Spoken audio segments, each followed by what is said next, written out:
Desbravando o desconhecido canal onde desafiamos os limites do sobrenatural, explorando mistérios e segredos que o mundo tenta esconder. Prepare-se para uma jornada de arrepiar os cabelos, porque o que vamos revelar hoje não é para os fracos de coração. Agora, imagine a cena. Você acorda às 5h30 da manhã. A escuridão ainda toma conta da cidade. O silêncio predomina. Ou será que predomina? Você começa a ouvir vozes distantes, sussurros, risos abafados, como se alguém estivesse conversando no outro lado da parede. Um som inconfundível, mas estranho, vindo do bar do hotel. Você tenta ignorar, mas as vozes se tornam mais claras, mais altas. Sua mente começa a trabalhar a todo vapor, tentando entender o que está acontecendo. Mas a pergunta é, o que você faria? Essa é a experiência de muitos hóspedes do Hotel Dauphine Orleans, um dos locais mais assombrados de New Orleans, onde as vozes, os passos e as presenças inexplicáveis parecem nunca descansar. E não estamos falando de meros rumores. Muitas pessoas já relataram ouvir essas vozes, sentir toques frios, ou até ver figuras esvoaçantes. Mas o que realmente acontece por trás das portas desse hotel histórico? O que é real e o que é ilusão? A verdade é mais assustadora do que qualquer um poderia imaginar. Neste vídeo, vamos desvendar a história macabra do Hotel Dauphine Orleans, um local que carrega séculos de mistérios e almas perdidas. Um lugar onde o passado e o presente se encontram em um eterno jogo de terror, onde o sobrenatural não é apenas uma história para contar, mas uma realidade assustadora que persiste até hoje. Prepare-se, porque essa jornada vai mexer com sua mente e desafiar tudo que você acha que sabe sobre o que está do outro lado da linha tênue entre o mundo dos vivos e o dos mortos. Vamos juntos, desbravando o desconhecido.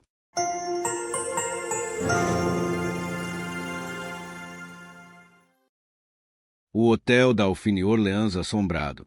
Uma foto do Hotel Dauphine Orleans em New Orleans, cidade assombrada, Ghost City Tours. A Herman House, agora parte do Hotel Dauphine Orleans. A apenas um quarteirão da notória Bourbon Street está o Hotel Dauphine Orleans. Na tranquilidade da noite, os sons das trompetes tocando e as risadas são uma memória distante da vida noturna da Bourbon para aqueles que voltam para o Dauphine Orleans. Passando pelo infame My Baileys Place, o lounge bar do Dauphine Orleans, os hóspedes entram no hotel na 415 Dauphine. Ao entrar, o barulho agitado da rua desaparece, ficando nada mais do que uma impressão de um eco. O Hotel Dauphine Orleans é um oásis localizado no coração do French Quarter. Pátios abrem para mais um pátio. Acima, varandas oferecem aos hóspedes um espaço ao ar livre muito apreciado. Com mais de 100 quartos para hóspedes, este hotel ocupa quartos propriedade de ambos os lados da rua Dauphine. Você escutou corretamente, de ambos os lados da rua. Não é de admirar que o Dauphine Orleans seja rotineiramente considerado um dos melhores e mais luxuosos hotéis de New Orleans, oferecendo a cada hóspede a experiência perfeita, sob medida para eles. Quer ficar em uma suíte padrão? O edifício principal é para você. Está procurando algo um pouco mais isolado, talvez até para um grupo de férias? Então, as cottages ou os quartos para hóspedes da Herman House podem ser mais sua praia. Talvez, apenas talvez, você queira apimentar suas férias em New Orleans? Você pode precisar reservar seu quarto com alguns meses de antecedência, mas eis que o Bordello Suite, acima do My Baileys, será seu durante sua estadia. Mencionei que o My Baileys foi um bordel licenciado durante o século XIX. Este elegante hotel une beleza temporal e comodidades modernas para criar uma experiência que os hóspedes não esquecerão tão cedo. E se você está procurando fantasmas, não procure mais. O Hotel Dauphine Orleans é considerado um dos lugares mais assombrados para se hospedar na Big Easy. A história do Hotel Dauphine Orleans. A história do terreno do Dauphine Orleans remonta ao final do século XVIII, quando era propriedade de algumas das primeiras famílias mais influentes de New Orleans. Dom Andrés Almonester Y. Rochas foi supostamente o proprietário há muito, muito tempo. Sim, é isso que está escrito exatamente nos registros notariais. Presumivelmente por volta da década de 1780, quando ele possuía e operava a maior parte do imobiliário no French Quarter. Durante esse período, Dom Almonester doou uma parte do terreno para o Charity Hospital. A New Orleans colonial pode ser resumida em algumas poucas palavras, cheia de doenças e uma bagunça convoluta. Um hospital que atendia todos os cidadãos da cidade, sem excluir ninguém por cor, sexo ou status, foi fundamental para a saúde geral dos locais e estrangeiros. Foi depois que o Charity Hospital vendeu a terra que o terreno ao redor da 415 Dauphine passou a ser propriedade de várias outras famílias ricas. Nas décadas seguintes, os Chauvins, Brotis, Trepaniers e Bonabels possuíram ou tocaram nesta propriedade. Fato curioso, de 1808 a 1811, a propriedade foi de Auguste Macquart, que era primo ou tio de Madame Delphine Lalaurie, pois os registros não deixam claro qual geração dos Macquart era. E sim, estou me referindo àquela Delphine Lalaurie. Após 1815, 415 Dauphine caiu nas mãos de Joseph Fournet, que possuía a propriedade ao lado e também era uma pessoa livre de cor, sob a propriedade de um rico banqueiro. Samuel Hermann, senhor, não nasceu na Louisiana. Ele era natural de Rodelém, Alemanha, nascido em 1777, mas como muitos europeus da época, viu a colônia da Louisiana como uma oportunidade para uma fortuna interminável. Após se mudar para a Louisiana, Hermann se estabeleceu cerca de 20 milhas rio acima ao longo do des Allemands, ou costa alemã. Casou-se com Marie Emerante Becknell, nascida na Louisiana, da próspera família Becknell, e começou a trabalhar na construção da fortuna que o atraíra de sua terra natal alemã. Parece que Hermann tinha uma habilidade para investimentos. Trabalhou como agente e corretor de plantações. Fez tanto sucesso que mudou sua família para New Orleans em 1813. Quando ele encomendou ao arquiteto William Brand a construção de sua casa em 1831, Hermann sabia exatamente o que queria. Ele queria um estilo arquitetônico federal e os melhores tijolos do campo, areia e cipreste. Hermann não estava disposto a abrir mão desse luxo. Seu perfeccionismo se estendia até o tamanho e estilo dos pregos, o número de camadas de tinta que ele exigia. Hermann queria apenas o melhor. Recentes inovações dessas cottages revelaram que os pregos foram comprados na Lafitte's Blacksmith Shop, na Bourbon Street. Infelizmente, o grande plano de Hermann para o prestígio e a fortuna massiva sofreu um grande revés após 1837, quando o mercado de algodão inglês entrou em colapso.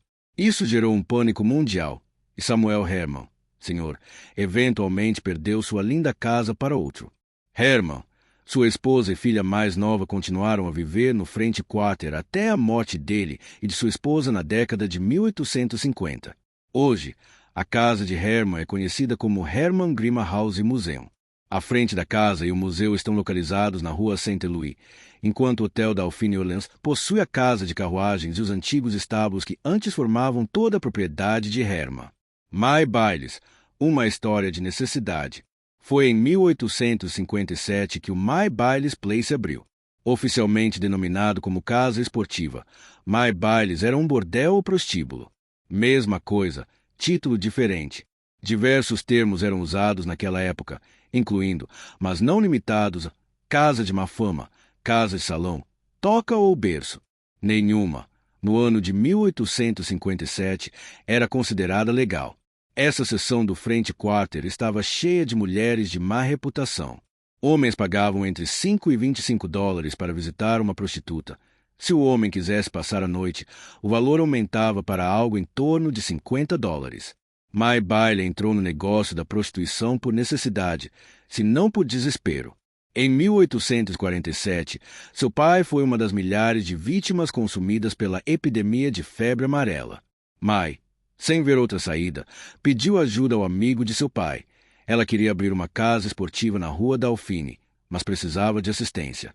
O amigo concordou, atraído pela lucrativa renda que o bordel traria, e a casa de Mai abriu suas portas em 1857. Mas Mai tinha algo que muitas das outras casas de má reputação não tinham. Sob a Ordinance Concerning Leod and Abandoned Women, a casa esportiva de My Baile recebeu uma licença da cidade, legalizando toda a atividade que ocorria ali. As meninas de Mai ofereciam entretenimento para os homens que passavam pela porta de sua casa creole francesa, construída por volta de 1820.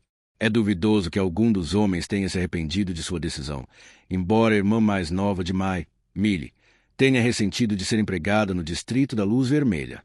No entanto, A casa de Mai foi um marco no Frente Quarter e permaneceu assim, mesmo quando essa parte da cidade foi formalizada como Storyville, um movimento social de reforma legalizando todas as casas de bordel em um raio de 38 quarteirões, em 1897. Hoje, a licença da casa de Mai Bailey é orgulhosamente exibida no lounge, na parede de fundo, para que todos possam ver. Emoldurada em uma moldura escura, a licença está amassada pelo tempo, mas a tinta preta ainda permanece nítida e legível. A criatura da Rua Dauphine. Enquanto Madame Mai Bailey prosperava, a vida do outro lado da Rua Dauphine era, bem, uma luta. 92 e 98 Dauphine, agora 430 e parte da coleção do Hotel Dauphine Orleans, era conhecida como The White Elephant durante a metade final do século XIX. Como grande parte dessa área da cidade naquela época, The White Elephant era uma casa de prostituição, mais conhecida como uma toca. E as mulheres da noite que trabalhavam nessas tocas? Elas não tinham a classe ou a educação que Mai Bailey supostamente possuía. Essas mulheres, Nellie O'Neill e Eliza Ridley, entre outras, eram notórias por roubos e furtos, propensas à violência. O time Picayune, então o Daily Picayune, está cheio de inúmeras acusações contra elas, nenhuma particularmente lisonjeira. No entanto, elas pintam um retrato vibrante da Rua Dauphine e das áreas circundantes. Muitas prostitutas estavam desesperadas por fundos, desesperadas por dinheiro, desesperadas por sobrevivência, dispostas a fazer o que fosse necessário. Essas mulheres de má reputação eram conhecidas por ficar nas portas de suas casas e atrair homens para dentro. Batiam neles, roubavam-no.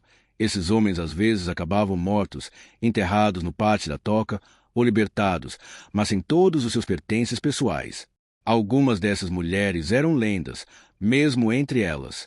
Eliza Ridley, que trabalhou como prostituta no The White Elephant antes de seu fechamento, era o tipo de mulher que assustaria até as almas mais corajosas. De 1881 a 1896, Eliza Ridley foi presa um total de 24 vezes. Passou 10 anos no penitenciário estadual da Louisiana por roubar $500 de um homem que visitou o The White Elephant. Mesmo na prisão, a sentença de Eliza Ridley foi prolongada porque ela convenceu amigos homens a ajudá-la a escapar. Os planos não deram certo e os homens foram parar na cadeia por isso, mas Eliza estava de volta ativa assim que respirou o ar fresco. Em 11 de novembro de 1882, um artigo no jornal intitulado A Bottle Battle descrevia uma briga entre Eliza Ridley e Virginia Reed, outra prostituta.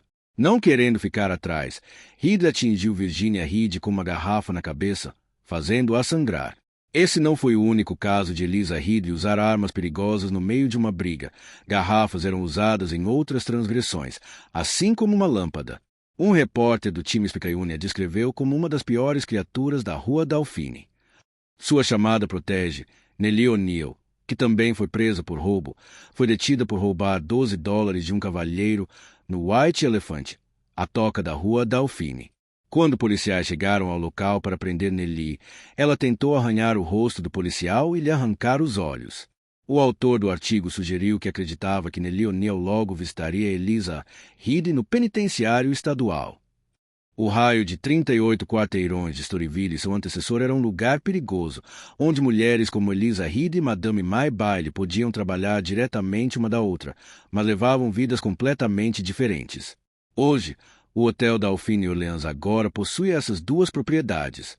Enquanto o histórico de Mai Bailey como bordel é bem conhecido, a história do The White Elephant, agora os quartos para hóspedes Herman House, não deve ser esquecida. E uma pergunta permanece: em qual seção deste hotel você vai ficar? O Hotel Dauphine Orleans hoje. O Hotel Dauphine Orleans foi inaugurado em 1969 e, desde então, ganhou reconhecimento internacional por sua elegância e natureza temporal. Kim Majoe, a gerente de vendas do hotel, foi gentil o suficiente para levar a Ghost City Tours ao hotel para uma visão interna. O local favorito de Majoe no hotel? Mai Bailey's, ela nos contou. Ela também gosta do pátio dos fundos, onde a maioria dos casamentos é realizada no hotel. É um espaço privado, fechado pela parte de trás de Mai Bailey's, com uma serenidade inesperada dentro do agitado Frente Quarter. Para Majoe, o destaque do hotel é sua maravilhosa equipe e serviço. Muitos dos funcionários estão no hotel há 20 ou 30 anos, e o Dauphine Orleans se orgulha de seu serviço genuíno. A história deste local permeia suas paredes em todos os lugares. Na Audubon Room, onde o café da manhã é servido hoje, mas se foi onde John James Audubon pintou sua série Birds of America de 1821 a 1822.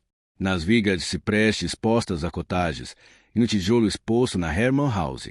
Hospedar-se no Hotel Dauphine Orleans é como visitar um tempo há muito esquecido, mas a atmosfera e a presença do hotel fazem a ponte entre esse abismo de séculos.